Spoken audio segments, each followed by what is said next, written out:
हम 9 पॉइंट लेके आए थे अलाउंस। अलाउंस में आता है पहला अलाउंस का होता है जब कंपनी किसी एम्प्लॉय को ट्रेवल के लिए या फिर खर्चे के लिए कुछ अलाउंस दे, या फिर कंपनी के काम से कहीं जा रहे हैं कुछ पैसे दे, तो उसे अलाउंस बोलते हैं। जैसे या फिर कंपनी में काम कर रहे हैं, आपके बच्चों को पढ़ाई के लिए पैसे दे रही है, तो उसे भी अलाउंस बोलेंगे।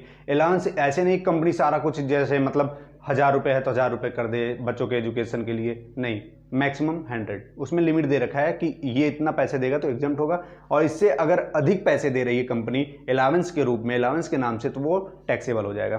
तो पहला है travel and computation allowance. Travel allowance क्या होता है? जब कंपनी के तरफ से कंपनी के काम के लिए या फिर कंपनी जाने के लिए, कंपनी से घर आने के लिए कंपनी पैसे दे रही है, तो उसे बोलते हैं अलाउंस। इसका अब पहले ये सबको मिलता था 1600 रुपये के हिसाब से, और अब ब्लाइंड पर्सन या डीम एंड डफ पर्सन हो उसके लिए मिलेगा 32 रुपये पर मंथ के हिसाब से, ठीक है।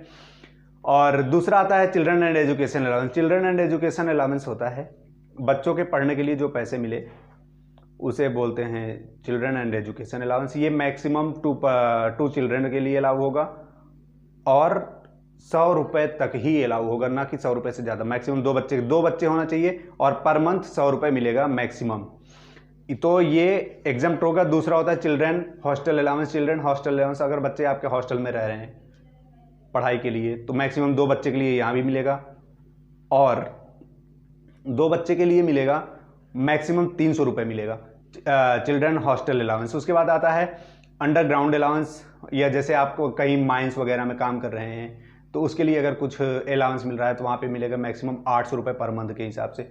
Travel area allowance. Travel area जहाँ मतलब ज़्यादा दिक्कत हो, या फिर ट्रेवल एरिया जैसे दंगे फसाद हो गए, वहाँ पे अगर आपको भेजा जा रहा है तो वहाँ पे जाने के लिए मैक्सिमम 200 रुपये पर मंथ के हिसाब से आपको एग्जाम्प्ट मिलेगा। और allowance to employees of transport undertaking, ठीक है। ट्रांसपोर्ट अंडरटेकिंग के लिए अगर अलाउंस मिल रहा है तो मैक्सिमम कितना मिलेगा? मैक्सिमम होगा अमाउंट रिसीव, जितना आप अमाउंट रिसीव कर रहे हैं इंटू में 70%, या फिर 10,000 रुपये भी एवरेज लोअर, जो कम होगा वही आपका एग्जाम्प्ट हो जाएगा। उसके बाद आता है ट्रेवलिंग और टूर अलाउंस, ठीक है। इसमें होता है अमाउंट जितना खर्चा किए, अमाउंट जितना भी खर्चा किए उतना एग्जाम्प्ट हो जाएगा, ठीक है। जैसे इसमें कौन सा आता है?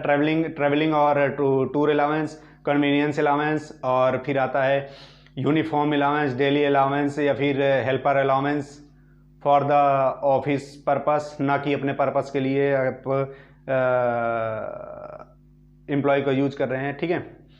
और हेल्पर यूज कर रहे हैं अपने काम के लिए, तो ये एग्जाम्प्ट नहीं होगा। ऑफिस पर्पस के लिए यूज हो रहा है हेल्पर्स का, तो वो एग्जाम्प्ट हो जाएगा। फिर होता है research allowance and academic allowance, ठीक है। ये सब जितना अमाउंट खर्चा होगा उतना एग्जाम्प्ट हो जाएगा, ठीक है। जितना खर्चा हुआ उतना एग्जाम्प्ट कर देंगे, ठीक है।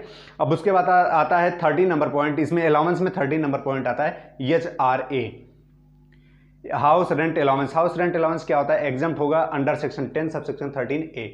10 सबसेक्शन 13A के अंदर क्या 40% का होगा नॉन मेट्रो सिटीज, और 50% होगा मेट्रो सिटीज, और 40% होता है मेट्रो सिटीज के लिए, 50% होता है नॉन मेट्रो सिटीज के लिए। तो of basic salary 40% of basic salary या 50% बेसिक सैलरी। अगर आप मेट्रो सिटी में रह रहे हैं, मेट्रो सिटी क्या होता है? दिल्ली, बम्बई, कलकत्ता, चेन्नई, बेंगलुरु, ये सब मेट्रो सिटीज में आते हैं, ठीक है।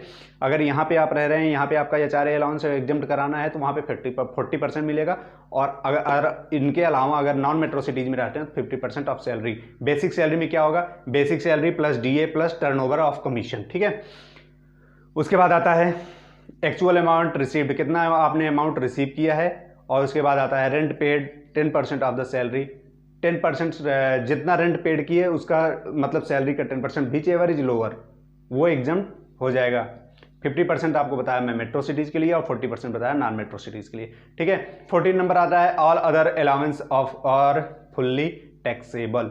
इन सबके इन 14 पॉइंट के बाद, इन 14 पॉइंट के बाद जो भी अलाउंस मिलेगा, इन 14 पॉइंट के अलावा जो भी अलाउंस आएगा वो टैक्सेबल हो जाएगा, उनका एग्जाम्पशन नहीं मिलेगा। जो इन 13 के अलावा 13 पॉइंट मतलब HRA के लिए ट्रैवल अलाउंस से लेकर के HRA अलाउंस तक जितना आएगा वो एग्जाम्प्ट, उनमें से कुछ पार्ट एग्जाम्प्ट होते रहेंगे। जो मैक्सिमम होगा लिमिट के, जो लिमिट क्रॉस करेगा वो टैक्सेबल होगा। और इन 13 पॉइंट के अलावा अगर कोई भी अलाउंस मिलता है तो वो टैक्सेबल हो जाएगा, ठीक है।